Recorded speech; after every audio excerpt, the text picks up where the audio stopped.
Hema commission report പുറത്തു വന്നതിന് പിന്നാലെ കേരളത്തിൽ വലിയ തോതിലുള്ള ചർച്ചകളും വിവാദങ്ങളും എല്ലാമാണ് മുന്നോട്ട് പോയിക്കൊണ്ടിരിക്കുന്നത്. രാഷ്ട്രീയമായി നേട്ടം കൊയ്യുന്നതിന് വിവിധ സംഘങ്ങൾ കുൽസിതമായ ശ്രമങ്ങൾ നടത്തുന്നു എന്ന് ഒരു വിഭാഗം പറയുമ്പോൾ, മറ്റൊരു വിഭാഗങ്ങൾ കൃത്യമായി ഇരകൾക്ക് നീതി കിട്ടുന്ന വിധം സർക്കാർ പ്രവർത്തിക്കണമെന്ന് ആവശ്യപ്പെട്ട് മുന്നോട്ട് വരുന്നു. എന്നാൽ പ്രതിപക്ഷത്തിലെ പല നേതാക്കന്മാരും അല്ലെങ്കിൽ കോൺഗ്രസിലെ പല നേതാക്കന്മാരും വലിയ നല്ലപിള്ള ചമയുന്നതിനെതിരെ രൂക്ഷ വിമർശനമാണ് ഭരണപക്ഷത്തു നിന്നും ഉയരുന്നത്. കൃത്യമായി പറഞ്ഞാൽ, സിനിമാ മേഖലയിൽ സ്ത്രീകൾക്ക് നേരെയുള്ള ചൂഷണങ്ങളുടെ പേരിൽ സർക്കാരിനെ രൂക്ഷമായി വിമർശിക്കുന്ന കോൺഗ്രസിൻ്റേത് ലൈംഗിക പീഡന ആരോപണങ്ങൾ നേരിടുന്ന നേതാക്കളുടെ ചരിത്രം കൂടി, അല്ലെങ്കിൽ അവരെ സംരക്ഷിച്ച ചരിത്രം കൂടി പരിശോധിച്ച ശേഷം വേണമെന്നാണ് ഒരു വിഭാഗം ആവശ്യപ്പെടുന്നത്. പീഡന കേസിൽ ഒളിവിൽ പോയ MLA ആണ് എൽദോസ് കുന്നപ്പള്ളി. വീട്ടമ്മയെ പീഡിപ്പിച്ച കേസിൽ ജയിൽ കിടന്ന ചരിത്രമാണ് M. വിൻസെൻ്റ് MLAക്ക് ഉള്ളത്. അതുപോലെ തന്നെ MP-മാരായ KC വേണുഗോപാൽ, അടൂർ പ്രകാശ്, ഹൈബി ഈഡൻ, കൊടിക്കുന്നിൽ സുരേഷ് തുടങ്ങിയവർ സോളാർ കേസിൽ പീഡന ആരോപണങ്ങൾ നേരിട്ടവരാണ്.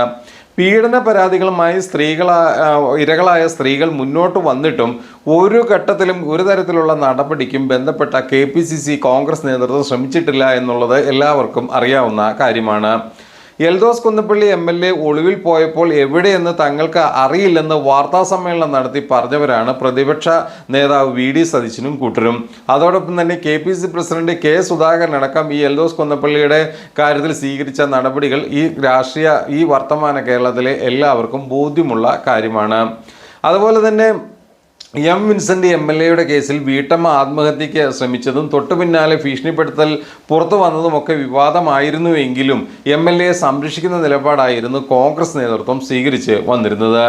എൽദോസ് കുന്നപ്പള്ളിക്കെതിരെ ബലാത്സംഗ കൊലപാതക ശ്രമ കേസുകളും നിലവിലുണ്ട്. ഒന്നിലേറെ തവണ ബലാത്സംഗം ചെയ്തെന്നും പരാതിപ്പെടുമെന്നായപ്പോൾ കോവളത്ത് വെച്ച് കൊല്ലാൻ ശ്രമിച്ചുവെന്നുമുള്ള കുറ്റങ്ങൾ ചുമത്തി MLAക്കെതിരെ പോലീസ് കുറ്റപത്രം വരെ സമർപ്പിച്ചിട്ടും കോൺഗ്രസ് ബന്ധപ്പെട്ട പാർട്ടി എന്ന നിലയിൽ യാതൊരുവിധ നടപടിയും എടുക്കാൻ തയ്യാറായില്ല എന്നുള്ളതാണ് അതിലെ വിരോധാഭാസം. MLA ആയി ഇയാൾ ഇപ്പോഴും തുടരുന്ന സാഹചര്യമാണ് നിലവിലുള്ളത്. ഗുരുതര ആരോപണങ്ങൾ ഉണ്ടായിട്ടും സ്ഥാനമൊഴിയാൻ ഈ നേതാക്കൾ തയ്യാറായിട്ടില്ല എന്നുള്ളതും കോൺഗ്രസിൻ്റെ കപടമുഖം വളരെ വ്യക്തമാക്കുന്ന കാര്യമാണ്. ഇത്തരം കാര്യങ്ങളെല്ലാം മുന്നോട്ട് പോകുമ്പോഴും ഇപ്പോഴും സർക്കാരിനെ വിമർശിക്കാനുള്ള അല്ലെങ്കിൽ അത്തരത്തിലുള്ള നീക്കങ്ങൾ നടത്താനാണ് വലിയ തോതിലുള്ള ശ്രമങ്ങൾ ബന്ധപ്പെട്ടവരുടെ കേന്ദ്രങ്ങളിൽ നിന്നും ഉണ്ടാകുന്നത്. ഇതിനെതിരെയാണ് ഇപ്പോൾ രൂക്ഷമായ രീതിയിലുള്ള വിമർശനം ഉണ്ടായിരിക്കുന്നത്. എൽദോസ് കുന്നപ്പള്ളിക്കും M. വിൻസെന്റിനുമെതിരെ ശക്തമായ നടപടി സ്വീകരിക്കാൻ തയ്യാറാത്തവരെതിരെ എന്തുകൊണ്ടാണ് മറ്റുള്ളവരുടെ കാര്യത്തിൽ മെറിറ്റോടെ സംസാരിക്കാൻ കഴിയുന്നത് എന്നുള്ള ചോദ്യം കൃത്യമായി ഇവർ ഉയർത്തുന്നു.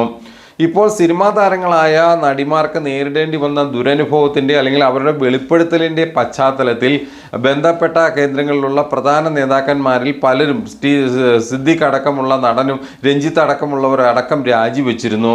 ഈ ഘട്ടത്തിൽ അതൊരു സാമാന്യ മര്യാദ കൃത്യമായി പാലിച്ചു എന്നുള്ള വിലയിരുത്തലാണ് ഇവിടെ നടക്കുന്നത്. എന്നാൽ ഈ പറയുന്നവരെല്ലാം സാമൂഹ്യ മാധ്യമങ്ങളടക്കം വലിയ തോതിൽ ചാരിത്രപ്രസംഗം നടത്തിയവരാണ്. എങ്കിൽ പോലും ഒരു ആരോപണം തങ്ങളിലേക്ക് നേരിട്ട് വന്നപ്പോൾ ഇത്തരത്തിലുള്ള കാര്യങ്ങളിൽ നിന്നും വിട്ടുനിന്നിരുന്നു എന്നുള്ള കൂടുതൽ തെളിവുകളാണ് ഇപ്പോൾ പുറത്തു വരുന്നത്. ഏതായാലും കോൺഗ്രസിലെ നേതാക്കന്മാർ ഇവരെ സംരക്ഷിക്കുമ്പോൾ, ഈ MLA MP അടക്കമുള്ളവരെ സംരക്ഷിക്കുമ്പോൾ കൃത്യമായി സ്വന്തം മുഖം ഒന്ന് കണ്ണാടിയിൽ നോക്കിയതിന് ശേഷം മാത്രമേ മറ്റുള്ളവർക്കെതിരെ പ്രതികരിക്കാവൂ എന്നുള്ള ഒരു സാധാരണ അപേക്ഷ മാത്രമാണ് നിങ്ങളുടെ മുന്നിൽ വയ്ക്കാനുള്ളത്.